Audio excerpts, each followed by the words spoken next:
Quest Audiobooks presents an unabridged recording of The Heirs of Owain Glyndwr by Peter Murphy, narrated by Nick Holbek.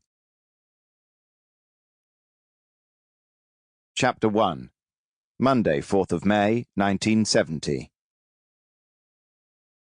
It was the kind of morning all police officers had from time to time, but even so, P.C. Howell-Watkins of London's Metropolitan Police was feeling a bit hard done by. For one thing, he was short of sleep. He had worked a busy night shift, and even before he went on nights, his new baby, Gaynor, had made sure that he wasn't getting enough rest.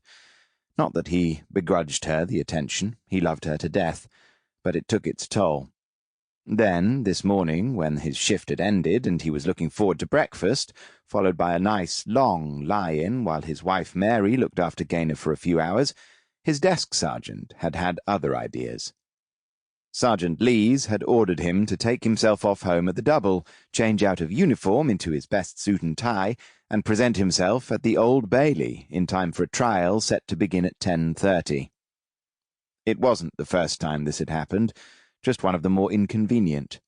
P.C. Watkins had a skill that the Met and the courts in London had need of from time to time.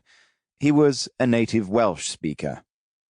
Welsh speakers who had dealings with the police or the courts in England were generally quite capable of speaking English, but they sometimes chose not to, usually without giving advance warning. On such occasion, P.C. Watkins would find himself in demand at short notice, and this morning was such an occasion. To make matters worse, he was going to be late. When he arrived at the Old Bailey's famous Court 1, just after 11 o'clock and slightly out of breath, he was surprised to see a scuffle taking place in the dock, to the accompaniment of loud shouting, some in Welsh, some in English.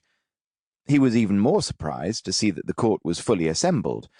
A High Court judge, resplendent in his wig and red robes, on the bench, barristers in their wigs and gowns, a jury of 12 citizens, 10 men and 2 women in the jury box, an array of clerks, ushers, and other court staff, and 1 or 2 men in suits who, to Watkins' practised eye, looked like plain-clothes police officers. But none of them seemed inclined to lift a finger to intervene in the fracas in the dock. They all seemed somehow resigned to watching from a safe distance, and there was an almost eerie silence in the courtroom. The scuffle appeared to involve 1 of 3 defendants, a male, and 2 male uniformed prison officers. The 2 other defendants, 1 male, 1 female, and a female prison officer, were Sample complete. Ready to continue?